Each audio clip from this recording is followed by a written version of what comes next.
한국 타이어로 잘 알려져 있는 한국 테크놀로지 그룹 조양래 회장의 경영권 상속을 놓고 자녀들 간의 분쟁이 최근 크게 이슈가 되고 있습니다. 조양래 회장이 소유하고 있는 주식분 전량을 차남인 조영범 사장에게 매각함으로써 경영권을 장남이 아닌 차남에게 넘겨주었습니다. 그러자 큰딸이 아버지가 건강한 정신 상태에서 자발적으로 차남에게 지분 전량을 매각한 것인지 확인해야 한다고 주장을 했습니다. 그러자 조 회장이 하루 만에 나는 건강에 이상이 없으며 차남 조영범 사장을 이미 오래전부터 후계자로 점찍어 두었으며 차남에게 15년간 실질적으로 경영을 맡겨왔고 좋은 성과로 회사 성장에 큰 기여를 해왔다고 입장을 밝혔습니다. 그리고 사랑하는 큰딸의 행동에 많이 당황스럽고 정말 마음이 아프고 큰딸이 왜 그렇게 행동을 하는지 이해가 되지 않는다고 말했습니다. 큰딸이 경영권에 욕심이 있는 거라면 나는 단 한순간도 큰딸에게 경영권을 넘겨줄 생각을 해본 적이 없고 재산이 욕심이라서 그런 거라면 나는 이미 큰딸에게 충분히 먹고 살 만한 재산을 증여해 줬다고 밝혔습니다. 장남과 차남을 뺀 장남과 장녀 그리고 삼녀가 힘을 합쳐서 경영권 승계를 위해서 나섰지만 결국 경영권은 아버지 회장인 조영래 회장의 뜻대로 둘째 차남에게 상속되었습니다. 삼남매가 힘을 합쳐 아버지의 재산을 더 많이 상속받으려고 일어났지만 결국 결정권을 가진 아버지의 뜻대로 되었습니다. 저는 이 기사를 읽으면서 우리 하나님 아버지는 당신의 자녀들에게 장차 어떻게 기업을, 유업을 상속해 주실까 생각해 보았습니다. 자녀들에게 재산을 상속하는 주권이 아까 누구에게 따랐어요? 아버지에게 있다고 했지요. 그런 것처럼 우리의 영원한 조영래 회장이 아버지의 뜻대로 그 둘째에게 유산을 넘겨주었듯이 우리 하나님, 우리 실질적인 우리의 영원한 아버지 되시는 하나님의 뜻대로 그분이 결정권을 가지고 있습니다. 그래서 그분의 뜻대로 각자에게 유산을 하늘의 기업을 유산으로 물려주게 될 것입니다. 육신의 아버지도 유산을 나눠줄 때 자식들이 아버지를 사랑하는 정도와 또 아버지의 회사를 위해서 얼마나 헌신했는가 하는 헌신의 정도에 따라서 유산을 분배해 줍니다. 마찬가지로 우리 하나님 아버지도 하나님을 얼마나 사랑했는가 그 사랑의 정도에 따라서 또 아버지의 뜻을 이루려고 얼마나 헌신했는가 그 헌신의 정도에 따라서 하나님의 때에 하나님의 나라의 기업을 각자에게 상속해 줄 줄로 믿습니다. 오늘 본문을 보면 하나님을 사랑하는 자들을 위하여 예비된 것들을 이같이 증거하고 있습니다. 본문 잠언 8장 17절입니다. 같이 있습니다. 나를 사랑하는 자들이 나의 사랑을 입으며 나를 간절히 찾는 자가 나를 만날 것이니라. 부귀가 내게 있고 장구한 재물과 의도 그러하니라. 아멘. 우리가 먼저 알아보고자 하는 것은 하나님을 사랑하는 자들을 위하여 예비된 것들이 어떤 것들이냐 하는 것입니다. 하나님을 사랑하는 자들이 위해서 예비된 것들, 오늘 본문 잠언 8장 17절에 크게 세 가지로 이렇게 드러나 있는데 내막적으로 보면 네 가지인데요. 먼저 하나님을 사랑하는 자들이 예비하신 것들 중에 첫 번째 것은 부귀입니다. 부귀는 우리 개역성경이나 또 개역개정성경에는 한 단어로 나와 있습니다. 부귀라고. 그런데 새롭게 번역된 우리 한글 번역에서 더 잘 되어 있는데 부귀와 영예, 쉬운 한글 성경에서 또 부귀와 영화, 공동 번역이나 새 번역 성경에서 부귀와 영화로 번역을 해놨고 흠정역에서는 부귀와 존귀로 번역을 해서 더 명확하게 번역을 한 겁니다. 원래 부귀라고 번역된 단어의 단어는 원래 원어로 한 단어가 아니라 두 단어예요. 두 단어인데 우리나라는 합쳐서 부귀라고 했는데 오시에르와 카보드, 키보드가 아니라 카보드라는 두 단어입니다. 오시에르는 영어로 리치스, 풍성한 부유함을 말합니다. 많은 재물을 뜻해요. 그다음 카보드는 영어로 honor, 그래서 영예, 명예, 명성, 존귀, 영화를 뜻합니다. 따라서 하나님을 사랑한 자를 예비된 그 축복은 부귀와 영예와 명성을 얻고 영화롭고 존귀케 되는 것을 뜻합니다. 즉 하나님을 사랑한 자를 위하여 예비된 부귀는 두 가지인데, 하나는 리치스, 부유함, 또 하나는 부귀와 영화와 명성을 말하는 것입니다. 그리고 또 하나님을 사랑한 자를 예비된 또 다른 것을 오늘 본문은 장구한 재물이라고 기록하고 있는데요. 아까 재물이 나왔잖아요. 리치스 나왔는데 또 장구한 재물은 또 다른 것입니까? 예, 그렇습니다. 다릅니다. 이 장구한이라는 단어의 원어를 제가 찾아봤더니 아테크라는 단어인데 이 대대로 전해지는 그런 뜻이에요. 그리고 재물이 그래서 대대로 전해지니까 어떤 거예요? 아주 가치가 있는, 아주 귀중한 그런 의미도 가지고 있습니다. 그래서 장구한 재물이란 이 잠언서에 하나님을 사랑한 자들을 위해서 예비된 이 장구한 재물이라는 것은 금방 일시적으로 왔다가 날아가 버리는 재물이 아니라 영구적으로 대대로 이어지는 그러한 재물을 말하는 겁니다. 아마 이 장구한 재물은 우리에게 영원토록 주어지는 재물이 아닌가 싶어요. 또 이 땅에 있어서 이 땅에서의 재물도 자손만대로 이어지는 그러한 그 복을 말하는 거겠죠. 그런데 이러한 부귀와 장구한 재물과 같은 복은 하나님을 사랑하는 자들이 이 세계에서 누릴 축복을 가리키는 것입니다. 이스라엘 백성들이 하나님의 계명을 지키면 가나안 땅을 차지하리라고 하셨는데, 그들이 가나안 땅만 차지한 것이 아닙니다. 가나안 땅을 차지하기 전에 그들이 요단강을 건너가기 전에 요단강 동편에서 가나안 땅과 비슷한 땅을 차지했는데, 그 땅이 뭐냐면 시온 땅과 아모리 땅입니다. 그 땅을, 커다란 땅을 차지했어요. 그래서 이스라엘의 두 지파 반이 나누어 가졌죠.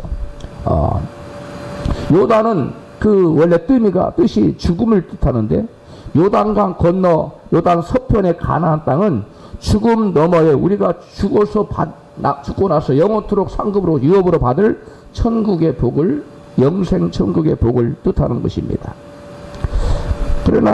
그래서 요단강 이편에서 받는 복이 이 땅에서 받는 이 세계 육적인 복이라면, 요단강 서편에서 받을 가나안의 복은 천국의 신령한 복을 가리킵니다.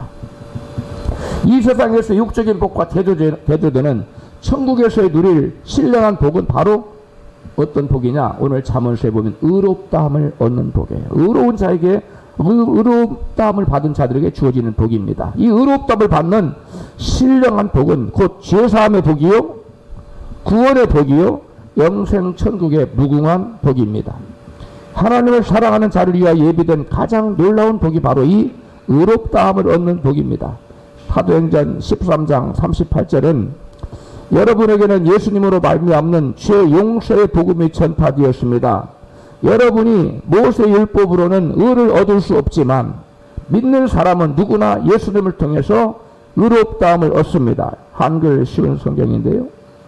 죄 용서를 받고 의롭다함을 받는 복은 예수 그리스도의 복을 믿는 자들에게 주어집니다. 예수 그리스도를 믿는다는 것은 창조주, 또 구원자, 우리의 주인 되시는 예수 그리스도를 영접하여 진심으로 그분을 사랑하며 그분을 위해서 산다는 것을 의미합니다. 많은 사람들의 생각처럼 믿는다는 것은 단지 그분이 나를 구원하시기 위해서 죽으셨다가 부활했다는 사실에 동의하는 믿음을 뜻하지 않습니다. 믿음은 머릿속에 관념적인 것이 아니라 그분을 주인으로 영접하여 그분의 생각과 나의 목적이 하나가 되는 것을 의미합니다. 믿음으로 예수 그리스도와 하나가 된 사람은 옛사람이 십자가에서 예수 그리스도와 함께 죽고 예수 그리스도의 부활 때 나도 함께 부활하여 살아서 의롭다함을 받는 자를 말합니다. 로마서 4장 25절에 예수는 우리 범죄함을 위하여 내어줌이 되고 또한 우리로 의롭다 하심을 얻게 하시려고 살인하셨느니라. 로마서 5장 9절에 우리가 그 피를 인하여 의롭다 하심을 얻었은즉 더욱 그로 말미암아 진노하심에서 구원을 얻을 것이니 라고 말씀합니다. 예수 그리스도를 주인으로 모시고 그분과 하나 되어 의롭다함을 입은 바울에게 예비된 신령한 복이 무엇이었습니까? 디모데 후서 4장 7절 이하에 이것을 기록하고 있는데요. 다 같이 읽습니다. 내가 선한 싸움을 싸우고 달려갈 길을 마치고 믿음을 지켰으니 이제 후로는 나를 위하여 의의 면류관이 이되었으므로 주 곧 의로우신 재판장이 그날에 내게 주실 것이니. 아멘. 바울이 믿음을 지키고 주님과 동행하는 삶을 살았을 때 그가 마지막으로 최후로 하늘나라에서 줄 게 뭐라고 그랬어요? 의의 면류관이. 여러분, 이 세상에서 부귀 영화 존귀를 아무리 누렸다 한들 의롭다함을 받지 못해서 영생 천국의 복을 받지 못한다면 이 세상의 부귀 영화 공명이 다 무슨 의미가 있습니까? 본문은 하나님을 사랑하는 자에게 부귀 영화 존귀 장구한 재벌뿐만 아니라 의롭다함을 주신다고 말씀하고 있습니다. 그런데 성경은 그 하나님을 사랑하는 자들에게 주시고 예비된 것들을 이같이 서술하고 있습니다. 고린도전서 2장 9절입니다. 같이 기록된 바 하나님이 자기를 사랑한 자들을 위하여 예비하신 모든 것은 눈으로 보지 못하고 귀로도 듣지 못하고 사람의 마음으로도 생각지 못하였다 함과 같으니라. 아멘. 하나님을 사랑하는 자들에게 위하여 예비된 모든 복이 얼마나 대단하길래 눈으로도 못 보고 귀로도 들어본 적이 없고 또 마음으로 사람의 마음으로도 생각지 못하였다 함과 같을까요? 하나님을 사랑하는 자들에게 예비된 것들 중에 첫 번째 중요한 첫 번째가 무엇이었지요? 부귀 아니었습니까? 부귀가 뭐라고 그랬어요? 두 단어 오시에르와 카보드인데 부요함과 영예와 존귀라고 말씀드렸지요. 그런데 이 영예와 존귀를 뜻하는 카보드라는 단어가 여러분 누구에게 사용된지 아십니까? 이게 아주 중요한 내용이에요. 이사야 49장 5절에 시작. 나는 여호와의 보시기에 존귀한 자라. 그가 가라사대 내가 또 너로 이방의 빛을 삼아 나의 구원을 베풀어서 땅 끝까지 이르게 하리라. 아멘. 여기 보면 하나님께서 보시기에 존귀한 자는 바로 나는 여호와 보시기에 존귀한 자를 이 나가 누구를 가르치느냐. 하나님 보시기에 존귀한 자가 누구냐는 거예요. 바로 이방의 빛으로 땅 끝까지 구원을 베푸실 예수 그리스도를 가리키는 것입니다. 하나님을 사랑한 자를 위해 예비된 복 중에 이 카보드 복은 곧 하나님의 아들 예수 그리스도께서 받아 누리신 복입니다. 그게 어떤 복이에요? 존귀와 영예를 얻는 복이었어요. 마찬가지로 예수님만이 존귀와 영예의 복을 누리는 카보드의 복을 누리는 것이 아니라 하나님을 사랑한 자들에게는 똑같은 카보드의 복, 존귀와 영화의 복을 주시겠다고 성경은 말씀해요. 시편 8장 4절입니다. 시작. 사람이 무엇이간데 주께서 저를 생각하시며 인자가 무엇이간데 주께서 저를 권고하시나이까. 저를 천사보다 조금 못하게 하시고 영화와 존귀로 관을 씌우셨나이다. 아멘. 바로 사람에게도 하나님을 진실히 믿는 사람, 참된 사람에게도 여러분 영화와 존귀로 관을 씌워 주신다는 거예요. 하나님을 사랑하는 자에게 귀로도 눈으로도 듣도 보도 못한 그리고 마음으로도 생각지도 못한 존귀와 영화의 관을 씌워준다는 것입니다. 우리가 예수께서 존귀와 영화의 관을 쓰셨는데 우리가 그런 것 존귀와 영화의 관을 쓰겠다 우리가 마음으로 생각해 본 적이 있습니까? 그런 말을 들어본 적이 있습니까? 우리가 그걸 보지도 못했잖아요. 그런 것들이 실제로 우리에게 이루어지는 거예요. 그 우리가 누구냐? 바로 하나님을 사랑하는 자라는 것입니다. 할렐루야. 그러므로 저와 여러분 모두가 하나님을 사랑하는 자가 되어야 될 줄을 믿습니다. 그 다음에 두 번째로 하나님의 예비된 복을 받게 될 하나님을 사랑하는 자는 과연 어떤 사람인지 대해 알아보겠습니다. 아까는 하나님을 사랑하는 자가 받게 될 복들에 대해서 알아봤는데 이제는 하나님을 사랑하는 자는 누가 하나님을 사랑하는 자인지 나는 하나님 사랑해요 말한다고 하나님 사랑하는 자가 아니라는 거예요. 가장 먼저 하나님 사랑하는 자는 간절히 부르짖는 기도로 하나님을 찾는 자인 것을 본문은 증거합니다. 잠언 8장 17절입니다. 시작. 나를 사랑하는 자들이 나의 사랑을 입으며 나를 간절히 찾는 자가 나를 만날 것이니라. 아멘. 하나님을 사랑하는 자나 하나님을 간절히 찾는 자는 같은 의미인데 표현을 달리하여 반복함으로써 강조한 것입니다. 하나님을 사랑하는 자는 하나님을 간절히 찾는 자이며 하나님을 간절히 찾는 자는 하나님 만나게 되어서 하나님을 사랑을 입는다는 것입니다. 따라서 하나님을 사랑하는 자는 하나님을 간절히 찾는 자이기 때문에 하나님을 간절히 찾는 자는 하나님을 사랑을 입게 된다는 것입니다. 하나님의 사랑을 입는 자는 하나님을 사랑한 자에게 예비된 모든 복을 그래서 받아들일 수가 있게 되는 것입니다. 본문은 또 다른 본문이죠. 야베스의 본문은 하나님을 사랑하여 하나님을 간절히 찾아 존귀한 자가 된 한 사람을 소개하고 있습니다. 야베스죠. 같이 본문 역대상 4장 9절 읽습니다. 시작. 야베스는 그 형제보다 존귀한 자라. 그 어미가 이름하여 야베스라 하였으니 이는 내가 수고로이 낳았다 함이었더라. 야베스가 이스라엘 하나님께 아뢰어 가로되 원컨대 주께서 내게 복의 복을 더하사 나의 지경을 넓히시고 주의 손으로 나를 도우사 나로 환난을 벗어나 근심이 없게 하옵소서 하였더니 하나님이 그 구하는 것을 허락하셨더라. 아멘.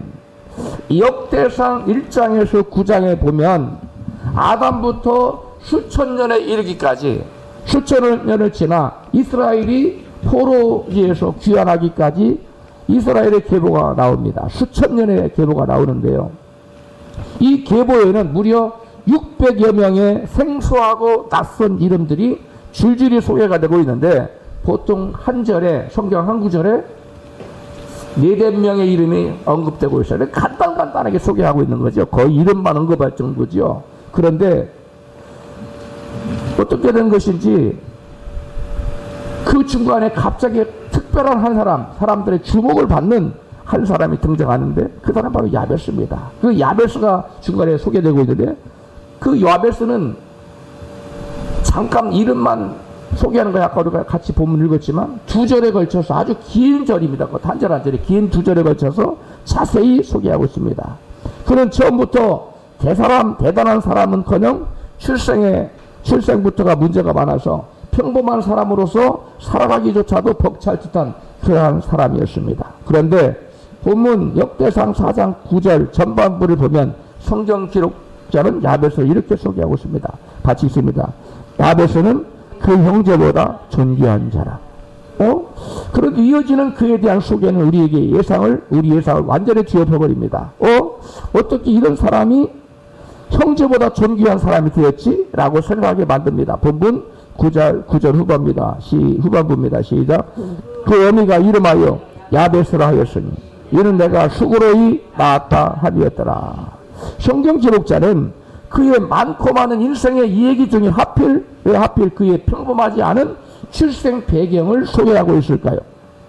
그것은 야베스가 태생적으로 평범한 삶이 아닌 패배적인 인생을 살 수밖에 없고 실패할 수밖에 없는 그러한 인생을 살 수밖에 없는 불우한 환경 가운데 태어난 사람이었다는 것입니다. 그의 어머니가 이름하여 뭐라고 했다 그랬어요? 야베스라. 근데 야베스란 말은 히브리 말인데 뜻이 뭐냐? 고통의 아들이란 뜻이에요. 원래 이스라엘 나라에서는 아들이 자식을 낳으면 어머니가 아닌 아버지가 이름을 짓는 게 관례입니다. 그래서 아버지가 이름을 지어야 되는데 누가 이름을 지었다고 했어요? 어미가 이름을 지었어요. 이름을 지었다는 것을 어머니가 이름을 지었다는 것을 보아서 아버지가 이미 죽어서 유복자였거나 태어나기 전에 죽었거나 유복자라고 그러죠. 그 다음에 어머니와 아버지가 이혼을 했거나 자우지간 지금 야베스는 태어나고 보니까 아버지가 안 계세요. 이게 참으로 지금은 뭐 아버지 안 계셔도 크게 문제가 될 게 없지만 그 당시에는 이게 보통 심각한 문제가 아닙니다. 왜냐하면 여성들은 경제활동을 할 수가 없었어요. 살아갈 길이 없는 거예요. 그래서 성경에 고아와 가부를 자기 스스로 힘으로 살아갈 수 없는 두 존재가 있었는데 바로 고아와 가부였어요. 이 사람을 불쌍히 여기라고 돌아보라고 성경 기록했던 겁니다. 이와 같이 그러한 삶을 스스로 힘으로 영위할 수 없는 엄마 밑에서 태어난 사람, 이 사람이 야베스예요. 그래서 이 야베스를 성경에 이름이 고통의 아들이라고 이름을 지어줬다는 거예요. 그래서 이 야베스의 이름이 야베스 어머니가 태어날 때 야베스 어머니가 얼마나 삶이 고통스러웠으면 그 삶의 환경이 얼마나 힘들고 어려웠으면 이름을 고통의 아들이라고 지어줬겠느냐 하는 것입니다. 이로보아서 야베스의 삶은 시작부터가 결코 평탄하지가 않았을 뿐만 아니라 전도가 유망하게 보이는 것이 아니라 미래가 암울해 보이는, 전혀 미래를 기대할 수 없는 그러한 인생이라는 것을 암시해주고 있는 말이에요. 성경은 야베스는 이런 부러운 환경에 태어난 존재다, 이것을 우리에게 가르쳐주고자 성경 기록자는 이와 같이 야베스라는 이름하고 이렇게 그 출생 배경을 설명해주고 있다고 볼 수가 있습니다. 그럼에도 불구하고, 이게 중요합니다. 그럼에도 불구하고 야베스는 자신의 암울한 운명을 극복하고 형제들보다 어떻게 했다고요? 존귀한 자가 되었다고 본문은 증거합니다. 암울한 인생을 살 수밖에 없어요. 패배적인 인생을 살 수밖에 없어요. 미래를 전혀 기대할 수 없는 그러한 암울한 환경에서 태어난 이 야베스가 그럼에도 불구하고 그 암울한 우울한 참으로 어려운 환경을 극복하고 형제들보다 존귀한 자가 되었다는 거예요. 그러면 야베스가 얼마나 존귀한 자가 되었느냐? 이스라엘 역사에 한 도시가 야베스라는 이름을 따서 도시 이름을 야베스라는 도시가 생길 정도로 위대했어요. 미국에도 보면 워싱턴 초대 대통령이잖아요. 이 사람 이름을 따서 주 이름을 줬어요. 또 얼바인이라는 사람을 써서 시티 이름을 얼바인시를 줬어요. 또 링컨, 위대하잖아요. 링컨 스트릿, 거리 이름이 링컨이에요. 링컨 블레바드차. 그 다음에 우리 도산 안창호, 미국의 거리 이름이 있습니다. 도산 안창호 거리예요. 도산 스트릿이 있어요, 캘리포니아에 가면은. 그 다음에 한국에는 세종시, 다산시, 다산 정약용이 있죠, 다산시. 그 다음에 뭐 충무로, 을지로, 충무로는 이순신, 그 다음에 을지로, 을지문덕 장군, 그 다음에 퇴계로, 퇴계 이황, 이런 분들이 이름을 따서 이 도시 이름을 짓거나 그 다음에 도로 이름을 짓지 않습니까? 그 얼마나 대단한 분들이에요, 이분들이. 그런 것처럼 야베스가 얼마나 대단하냐는 거예요. 얼마나 존귀한 자가 되었으면 이스라엘 나라 사람들이 그 이름을 따서 도시 이름을 야베스라고 지었겠냐는 것입니다. 할렐루야. 우리 라이프 교회 성도들도 다 좀 이렇게 존귀한 자가 되어서 나중에 후에 사람들이 우리 뭐 정인철 시, 뭐 정인철 주, 뭐 이렇게 이름을 지었으면 좋겠어요. 할렐루야. 여러분도 다 할렐루야. 이게 우리 강권찰이 어디 나갔어요? 안 보이네. 자, 강권찰 도 이렇게 존귀한 자가 되면 그렇게 된다는 겁니다. 정 안 되면 거리 이름이라도. 과연 그런 야베스를 어떻게 암울한 운명을 극복하고 그 형제 중에 존귀한 자가 될 수 있었을까요? 본문 10절을 보겠습니다.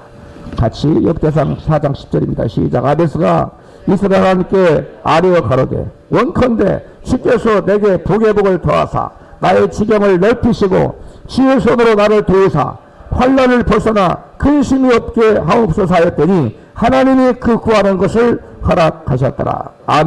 아멘. 여기 야베스가 하나님께 뭐 했다고요? 아뢰어 가랐어. 하나님께 아뢰었어요. 근데 여기서 아뢰었다는 것은 이렇게 쭈글쭈글 가서 무슨 얘기를 한 게 아니에요. 우리나라 말로 그렇게 보이죠. 뭐 이렇게 아뢰는 거. 그게 아니고 여기서 아뢰어란 말은 히브리어로 카라라는 말이에요. 카라라는 말은 뭐냐면 부르짖다는 말이에요. 이 부르짖다는 아뢰어를 영어 성경 NIV는 뭐라고 그러고 영어 성경 전부 다 크라이드 아웃이라고 부르짖어 울부짖었다는 거예요. 하나님 앞에 나와서. 여러분 하나님 앞에 나와서 울부짖으십시오. 할렐루야. 배고픈 아이가 엄마한테 젖 달라고 어머니 젖 주세요. 이럴까 엄마 젖 주세요. 그러고 있어요? 아니죠. 막 있는 힘을 다해서 부르짖잖아요. 많이 있는 엄마가 들을 수 있도록 울부짖잖아요. 젖 달라고. 마찬가지예요. 우리가 하나님 아버지 앞에 울부짖으면 하나님은 우리의 소리를 들으신다는 거예요. 할렐루야. 성경은 예레미야 33장 3절에 부르짖으라고 말씀하고 있어요. 시작. 너는 내게 부르짖으라. 내가 내게 응답하겠고 내가 알지 못하는 크고 비밀한 일을 내게 보이라. 여기서 부르짖으라가 카라예요.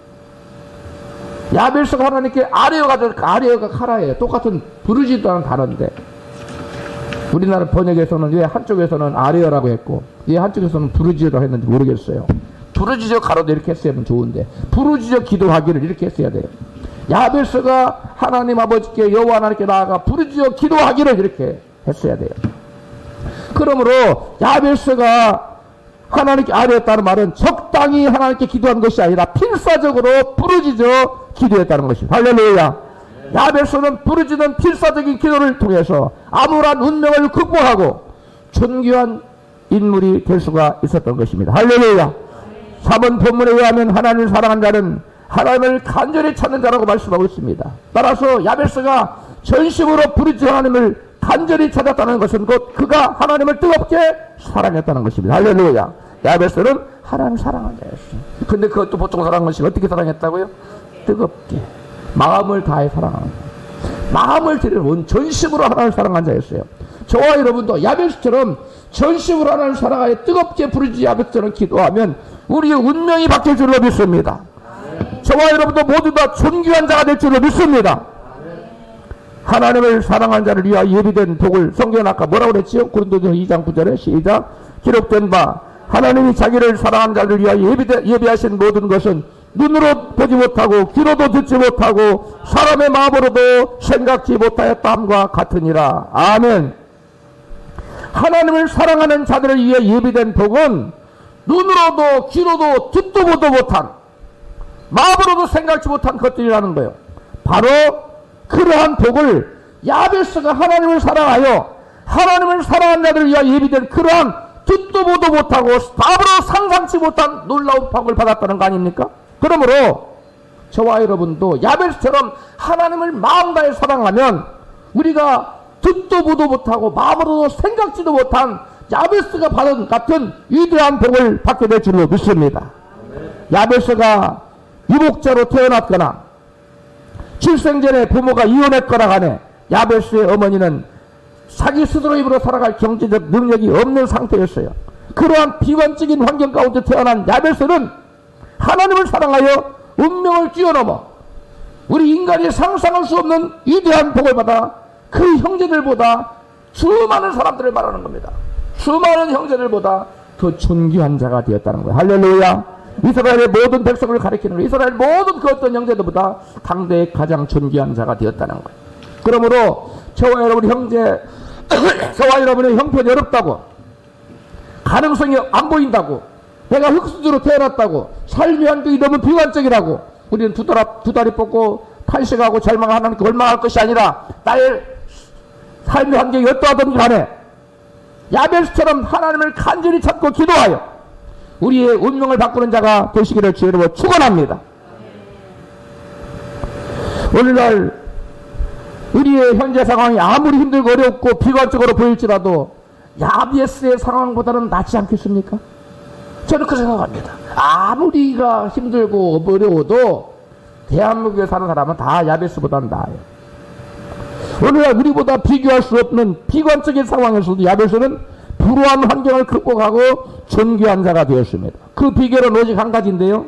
하나님을 뜨겁게 사랑하여 하나님을 간절히 찾고 기도함으로 하나님 만나서 하나님의 사랑을 입은 겁니다. 저와 여러분도 하나님을 사랑하여 하나님의 사랑을 입으십시다. 그런데 오늘날 우리의 문제는 뭡니까? 비관적인 환경이 우리의 문제가 아닙니다. 사람들은 나의 비관적인 환경을 문제라고 보지만 성경은 그렇게 말하지 않아요. 우리의 문제는 우리의 비관적인 환경이 아니라 우리의 하나님을 사랑하는 마음이 없는 것 또는 하나님을 사랑하는 마음이 부족한 것 하나님을 사랑하는 마음이 너무 뜨뜻미지근한 것 아니면 하나님보다 세상을 더 사랑하는 것 이것이 문제예요. 하나님을 사랑하는 마음이 없어요. 있어도 너무 얇아요. 뜨뜻미지근해요. 아니면 주님을 사랑한다 말하지만 주님보다 세상을 더 사랑해요. 이것이 오늘날 저와 여러분의 문제인 것입니다. 우리는 우리의 이 어려운 환경을 보고 하나님께 원망할 것이 아니라 나의 믿음 없는 것을 한탄하고 회개해야 될 줄로 믿습니다. 하나님께서는 하나님 사랑하여 하나님 기도할 때마다 가까이 해주신다고 증거하고 있어요. 신명기 4장 7절 시작. 하나님께서 우리가 그에게 기도할 때마다 우리에게 가까이 하심과 같이 그 신의 가까이 함을 얻은 나라가 어디 있느냐. 하나님이 우리가 기도할 때마다 하나님 가까이 해주신다는 거예요. 뭐 할 때마다? 기도할 때마다 하나님께 더 가까워져요. 더 가까워집니다. 그 다음에 시편 기자도 같이 똑같은 얘기를 하고 있어요. 시편 145편 18절 시작. 여호와께서는 자기에게 간구하는 모든 자, 곧 진실하게 간구하는 모든 자에게 가까이 하시로다. 뭐라고? 누구에게 가까이 하신다고요? 진실하게 간구하는 모든 자에게 가까이 하셔. 그 다음에 19절 시작. 저는 자기를 경외하는 자의 소원을 이루시며, 경외하는 자가 사랑하는 자입니다. 하는 사랑하는 자의 소원을 이루시며 또 저의 부르짖음을 들으사 구원하시리로다. 아멘. 하나님 사랑하는 자는 부르짖게 돼 있고 그 부르짖음에 하나님 응답하신다는 거예요. 할렐루야. 그래서 시편 기자는 이같이 고백합니다. 시편 73편 28절입니다. 시작. 하나님께 가까이 함이 내게 복이라. 내가 주 여호와를 나의 피난처로 삼아 주의 모든 행사를 전파하리이다. 시편 기자가 뭐가 자기에게 복이라고요? 하나님을 가까이 하는 것. 돈을 가까이 하는 것, 사랑하는 사람을 가까이 하는 것이 복이라고 성경은 말하지 않고 하나님을 가까이 하는 것이 내게 복이라고 말하고 있어요. 우리 한번 결단에 고백을 합시다. 나는 이제부터 다 같이 해요. 시작. 나는 이제부터 하나님을 가까이 하며 살겠습니다. 할렐루야. 하나님을 가까이 하는 것이 복이기 때문에 그렇습니다. 그 다음에 하나님을 사랑하는 자는 하나님께 간절히 기도하는 자일 뿐만 아니라 하나님의 말씀에 순종하는 자가 곧 하나님을 사랑하는 자입니다. 답합시다. 하나님 말씀에 순종하는 자. 요한일서 5장 3절에 같이 하나님을 사랑하는 것은 이것이니 우리가 그의 계명들을 지키는 것이라. 하나님을 사랑하는 것이 뭐라고요? 그의 계명들을 지키는 거예요. 하나님 말씀 지키는 거 하나님 사랑하는 겁니다. 우리가 아무리 입술로 하나님을 사랑한다고 고백해도 말씀에 순종하지 않는다면 그것은 하나님을 사랑하는 것이 아닙니다. 말씀에 순종할 때 하나님 그것을 하나님을 사랑한 것으로 인정하시며 그러한 자에게 하나님 사랑을 보여주십니다. 요한복음 14장 21절입니다. 시작. 나의 계명을 가지고 지키는 자라야 나를 사랑하는 자니 나를 사랑하는 자는 내 아버지께 사랑을 받을 것이요 나도 그를 사랑하여 그에게 나를 나타내리라. 아멘. 나의 계명을 뭐하는 자라야? 지키는 자라야 하나님 사랑하는 자란 거예요. 그런 자가 그렇게 하나님 사랑하는 자가 하나님 사랑을 받아서 하나님께서 그에게 나타내 주신다는 거예요. 여러분 우리 저와 여러분 삶 가운데 하나님 나타나 주시기만 하면 안 될 일이 뭐가 있겠어요. 하나님 나타나 주시면. 문제는 하나님이 안 나타나 주시니까 문제예요. 하나님 사랑하여 하나님의 말씀을 지키는 자에게는 하나님께 나타내 주시고 하나님 사랑하는 자들을 위해서 예비된 복을 주십니다. 계명을 지킴으로 하나님을 사랑하는 자에게 하나님께서 나타내 주시고 그런 자에게 하나님의 사랑을 부어 주시겠다는 것입니다. 하나님을 사랑하여 계명을 지킴으로 하나님을 사랑하는 자들에게 예비된 복을 받은 교회를 성경은 소개하고 있습니다. 계시록 3장 7절입니다. 같이 읽습니다. 시작. 거룩하고 진실하사 다윗의 열쇠를 가지신 이 곧 열면 닫을 사람이 없고 닫으면 열 사람이 없는 그 이가 가라사대 볼지어다 내가 내 앞에 열린 문을 두었으되 능히 닫을 사람이 없으리라. 내가 내 행위를 아노니 내가 적은 능력을 가지고도 내 말을 지키며 내 이름을 배반치 아니하였도다. 아멘. 여기 빌라델피아 교회는 적은 능력을 가지고도 받은 은사가 별로 없었어요. 뭐 물질적으로나 무슨 재주나 뭐 어떤 탤런트나 뭐 어떤 것으로 고사하고 어떤 면에서 봐도 능력이 적어요. 받은 은사가 내세울 게 없어요. 그런데 그럼에도 불구하고 적은 능력을 가지고도 하나님을 사랑하여 말씀을 굳게 붙들고 말씀을 준행했다는 거예요. 말씀을 순종하는 삶을 살았다는 겁니다. 할렐루야. 필라델피아 교회는 자기의 이익과 하나님 말씀이 충돌할 때 이익을 위하여 말씀을 부인하거나 말씀을 버려버리거나 하나님의 그리스도의 이름을 부인하지 않았다는 것이에요. 그러자 하나님께서는 필라델피아의 교회가 하나님을 사랑하는 것을 확인하시고 하나님을 사랑하는 자들을 위해서 예비된 복을 주셨습니다. 그 예비된 복이 뭐냐? 열면 닫을 사람이 없고 닫으면 열 사람이 없는 그리스도께서 필라델피아 교회에 그동안 닫혔던 모든 문을 활짝 열어주셨어요. 닫힌 문을 열어주는 축복을 주셨어요. 할렐루야. 사랑하는 성도 여러분, 여러분의 닫혀있는 문이 좀 열렸으면 좋겠습니까? 저는 우리 성도님들 가정가정에 또 개인적으로 모든 닫힘문이 활짝 열렸으면 좋겠어요. 제가 매번 그렇게 기도합니다. 여러분의 직장의 문이 열리기를 축복합니다. 여러분의 사업의 문이 열리기를 축복합니다. 결혼의 문이 열리기를 원합니다. 자녀들의 형통의 문이 열리기를 원합니다. 축복의 문이 열리기를 원합니다. 우리에게 그 어떠한 닫힌 문도 다 열려져야만 합니다. 할렐루야. 필라델비아 교회처럼 적은 능력을 가지고도 말씀을 붙들고 죽으면 죽으리다. 내가 이 말씀을 지키면 내가 죽을 거야. 그럼에도 불구하고 목숨이 달아날지라도 순교할 각오를 하고 말씀을 준행하는 자에게는 필라델비아에게 주신 복처럼 적은 능력을 가지고도 말씀을 지킨 필라델비아 교회가 받았던 복처럼 열린 문을 닫힌 문을 열어주는 축복을 주신다는 거예요. 따라서 합시다. 주여, 저로 하여금 열린 문을 허락하여 주옵소서. 열린 문을 허락하여 주옵소서. 근데 그런 기도를 드릴 필요가 없는 것이 뭐 하기만 하면 문이 열려요? 말씀 붙들고 지키라는 거예요. 적은 능력이지만 그 적은 능력 가지고 목숨 걸고 말씀을 지키겠다고 하는 각오를 가지고 일사각오를 가지고 말씀을 지키면 이 필라델비아 교회가 능력이 주득했어요. 을사가 적었어요. 가진 게 내세울 게 없었어요. 그럼에도 불구하고 이 필라델비아에 그런 적은 능력을 가지고 하는 말씀을 지켰더니 하나님께서 아하, 너 필라델비아 교회여, 네가 나를 사랑하는구나. 그 사랑을 확인하시고 그동안 필라델비아에게 닫혀 있어서 적응 못 받았는데 문을 활짝 열어놔 버렸어요. 그러한 복이 우리 성도님에게 성도님들에게 임하기를 축복합니다. 아멘들 하세요. 온라인으로 보내신 분도 아멘들 하세요. 여러분, 이 문이 열려야 돼요.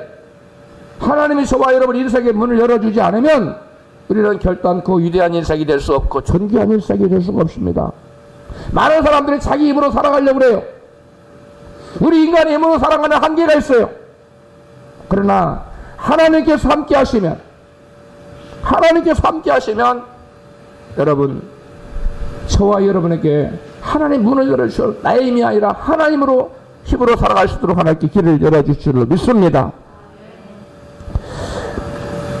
여러분, 많은 사람들이 이 문이 열려지기를 원합니다. 하나님 사랑을 받기를 원합니다. 하나님 축복을 받기를 원합니다. 그런데 말씀을 범하면서 하나님을 사랑한다고 말하는 것은 하나님을 경멸히 여기는 것이며 하나님을 조롱하는 것이라는 것을 알아야 됩니다. 그런 사람들을 향하여 하나님께서는 네가 나를 사랑하는구나 라고 말하실까요? 아니면 네가 나를 우습게 여기는구나 하고 말하실까요? 입술로 하나님 사랑한다고 말해요. 근데 실제로는 하나님 말씀을 항상 자기의 이익에 따라서 부인해버려요. 그런 사람에게는 하나님이 네가 나를 사랑한다 이렇게 말하지 않는다는 것입니다. 그래서 저와 여러분들이 항상 끊임없이 하나님을 사랑하는 그러한 자가 되려면, 자로 인정받으려면 하나님 말씀을 지키는 자가 되어야 될 줄을 믿습니다. 많은 믿는다는 사람들이 하나님을 사랑하지 않으면서 하나님 사랑을 잊기를 원합니다. 스스로 속이지 마십시오. 결코 그런 일은 일어나지 않습니다. 성경은 누가 하나님 사랑을 잊는다고 그랬습니까? 하나님을 사랑한 자, 나를 사랑한 자가 나의 사랑을 잊는다고 분명히 말씀하고 있습니다. 하나님께로부터 하나님을 사랑한 자들에게 예비된 모든 복을 받아 누리시기를 원하십니까? 그렇다면 하나님을 사랑하는 자가 되십시오. 하나님을 사랑하십시오. 우리는 진짜 사랑하는 것, 우리 인간은 진짜 사랑하는 것, 우리 인간이 진짜 가치 있게 여기는 것에 우리의 시간을 투자하고 물질을 투자하고 우리의 열정을 투자하게 되어 있습니다. 하나님을 사랑하지 않는 사람은 계명을 지키는 것이 아주 어렵기만 합니다. 그런데 지킬 수 없어요. 그러나 하나님을 사랑하면 계명을 지키는 것이 아주 쉽습니다. 제가 묻는 말에 여러분은 아니요, 결코 그럴 수 없습니다. 한번 해봅시다. 시작. 아니요, 결코 그럴 수 없습니다. 여러분 이 대답만 하면 돼요. 어떤 질문을 하든지 간에 아니요, 결코 그럴 수 없습니다. 이렇게 대답하시기 바랍니다. 하나님을 사랑하는 자가 다른 우상 우상 사실을 믿고 우상을 만들고 그것들에게 절하며 섬길 수 있겠습니까? 결코 그럴 수 없습니다. 하나님을 사랑하는 자가 하나님 이름을 망령되이 부를 수 있겠습니까? 아니요, 결코 그럴 수는 없습니다.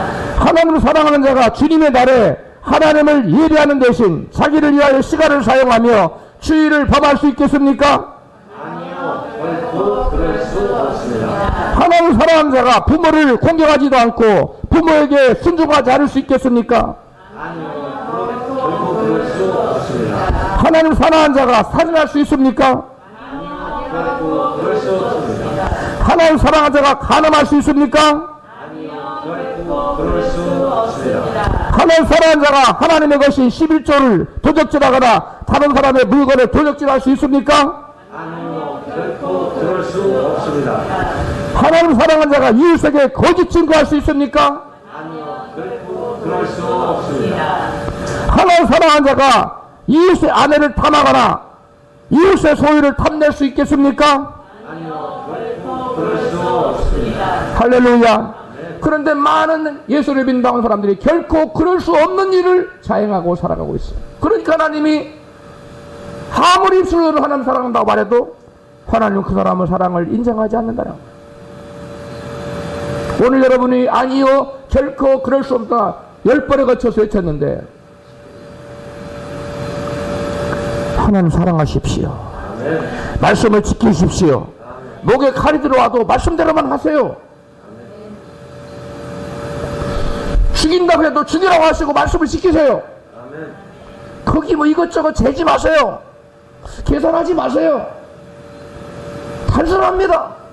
하나님 말씀대로 하세요. 죽인다고 그러는데 죽이라고 하세요. 그게 신앙이에요. 따라합시다. 일사각오의 신앙이 없으면 믿음을 지키기 어렵습니다. 믿음을 지키기 어렵습니다. 일사각오의 결단이 없으면 믿음 못 지켜요. 일사각오를 한번 죽으면 죽으리다는 각오를 하는 거예요.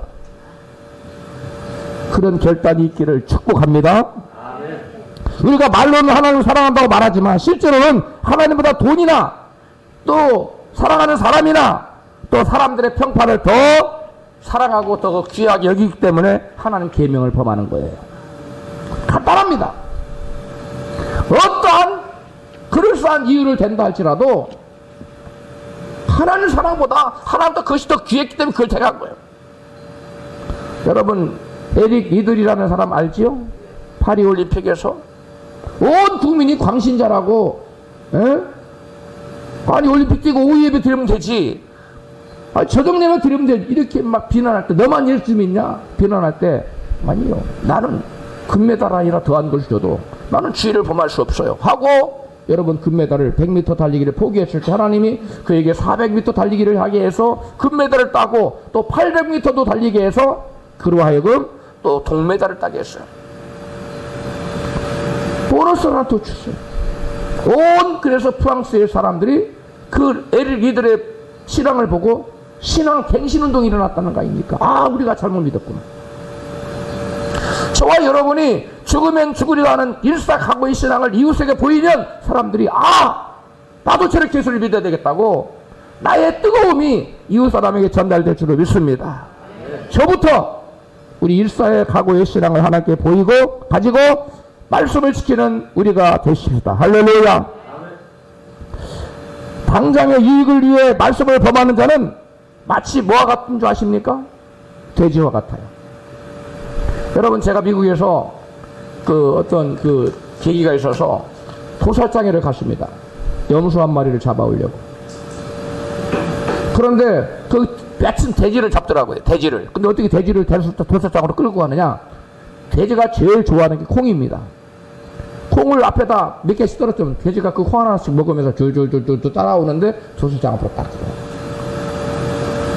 소는 절대로 안 갑니다. 소는 컨베이러로 쭉 들고 가버려요. 근데 돼지는 콩만 있으면 간단해요. 컨베이러가 필요 없어요. 콩만 하나씩 던져주면 그거 먹어 줄줄줄 따라 도시장 앞으로 딱 가요. 여러분 세상에서 주는 물질, 명예, 성공, 사랑하는 사람 그 어떤 것도 하나님과 귀할 수 없습니다. 할렐루야. 하나님을 위해서 이 모든 것을 포기하십시오.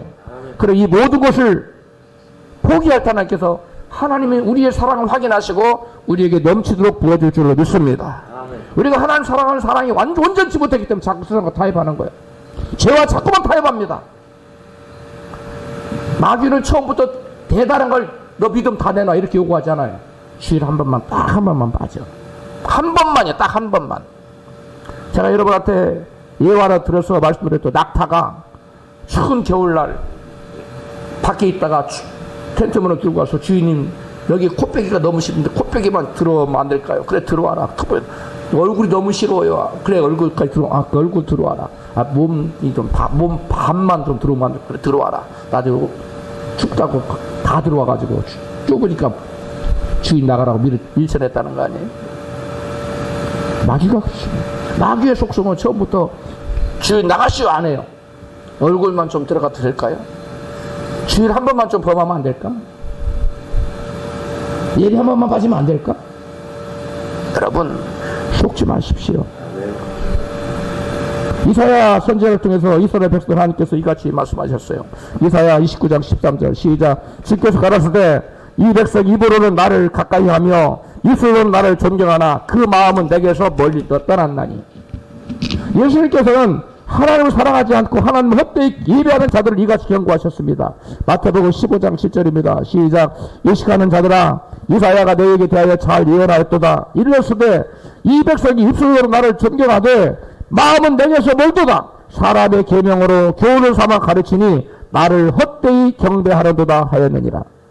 이스라엘 백성들이 입술로 하나님을 사랑한다고 하면서 제사를 열심히 드리면서 자신의 유익을 위해서 말씀을 범하며 살았습니다. 그러한 자들을 하나님을 가르쳐 뭐라 그러냐? 나를 헛되이 예배하는 자들이라고 말했어요. 여러분 하나님을 사랑한다고 말해서 말씀을 범하는 자는 예배 안 받아요. 하나님. 그 예배 헛되이 예배 드리는 거야. 쓸데없는 예배예요. 말씀을 지키면서 예배 드리는 자가 되어야 될 줄 믿습니다. 우리가 말씀을 지키면서 사는 삶이 뭐냐면 신령과 진정의 예배라고 말하고 있어요.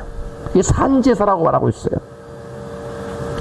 하나님을 사랑하여 간절히 기도하고 계명을 지키는 삶을 삶으로 하나님을 사랑하는 자를 위해 예비된 모든 복을 받아들이시기를 주의 이름으로 축원합니다.